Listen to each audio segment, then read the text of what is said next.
Namaste, welcome to KYG Yoga Gurukulam, learning Suryanamaskar. Let's call this beginners level 3. We are not using the chair for this level. This is, it's like a standard routine that most of the schools follow. Some of the steps in this routine may differ from what you would have learned earlier. If you find it too confusing, stick with your practice. I don't insist on you changing it. So we start with feet hip width apart, and in this routine, in this level, we keep our feet always hip width apart, whatever the steps are. They never get close together. They will always be hip width apart, always in Tadasana. Feet will be parallel to each other, hip width apart, neither too far out nor too close. Always like this. Alright. We start from here. Join our palms in Anjali Mudra as always. This is where we chant the mantra, and I'll give a sample here. Om Hroom Suryaya Namaha. This is where I chant the mantra. And then I breathe and raise my hands up. As I raise my hands up, I'm going to bend my knees, take the weight of the body on the thighs. That's the secret of removing pressure from your lower back. So don't go back like this. This is not recommended because a lot of pressure is on the back, knees are straight. Bend your knees, raise your hands up. This is simply to open up the chest to receive the energy and prana from the sun. This step, it's not a back bend. Okay, so from here, after the mantra, you inhale. Ekam, inhale, raise your hands up, bend your knees slightly and lean back.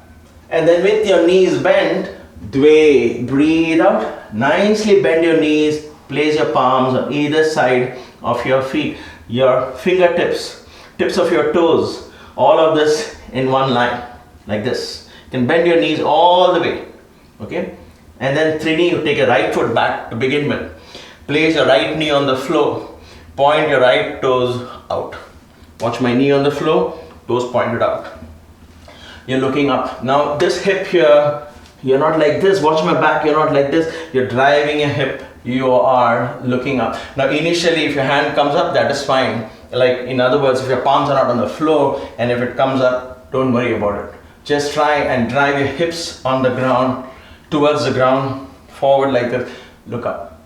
Then Chatwari, place your palms fully on the floor and then take push-ups position. Urdhva Dandasana, some school also call this Chaturanga Dandasana, that's fine. Dandasana is more important here. Your body is like a staff. Danda is staff. And then Pancha is downward doggy. Bend your knees. Watch my feet were apart here when I took it back.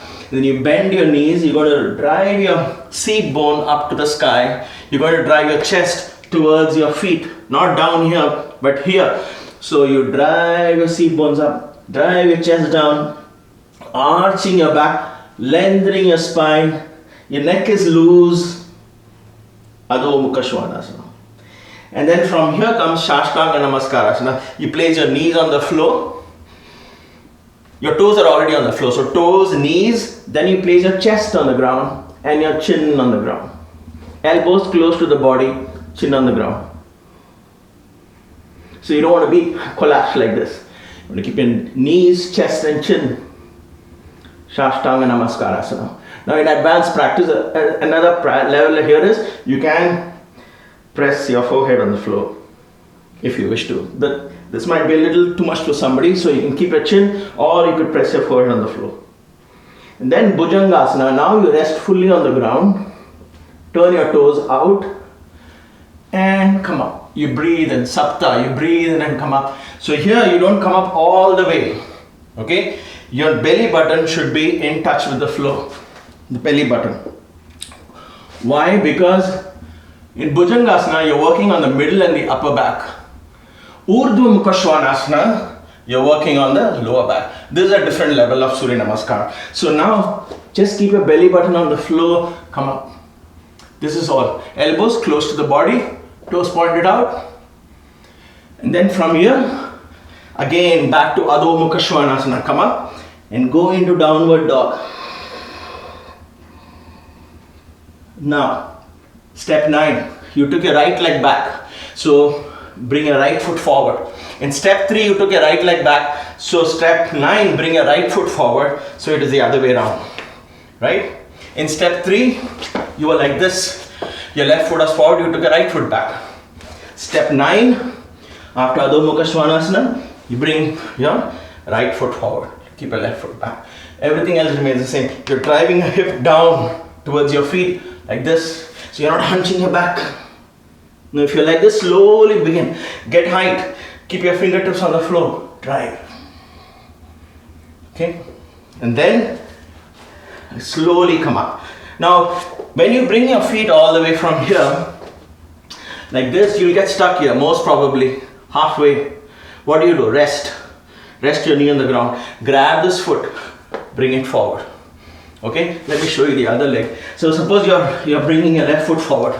Let's say I could bring it up with practice. Now you might get stuck here. Rest, slowly bring it back to where you started. Okay, look up, and then bring the other leg forward. Here you begin to slowly stretch your hamstrings as much as you can, and then bend your knees. Come up all the way. 11 and 12 back to Samasthiti or Tadasana. Alright, let's revise this one more time. Palms together. You chant your mantra in Anjali Mudra. Ekam, inhale, raise your hands up. Dve, exhale, bend your knees, palms on either side of your feet. Trini, inhale, left foot back, look up. Chatwari, exhale, Urdhva Dandasana, push-ups position. Don't raise your butt too high here. Push-ups position. Shoulders above your wrists. Pancha, inhale, downward dog. Adho Mukha Svanasana. Shat, exhale, Shashtanga Namaskarasana. Sapta, inhale, Bhujangasana. Ashtav, exhale, Adho Mukha Svanasana. Nava, inhale, left foot forward. Because I took the left foot back, I bring the left foot forward. Look up. Dasha, exhale, bring your right foot forward, stretch.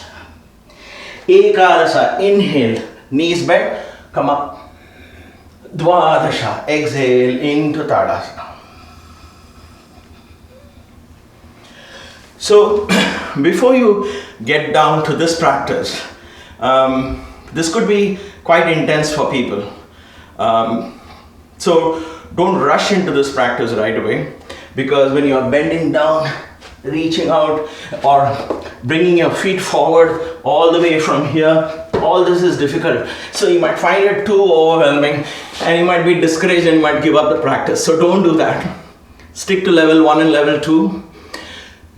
Let your body get used to the rhythm, get used to the breathing, memorize the steps, and then one day you will feel, let me try this.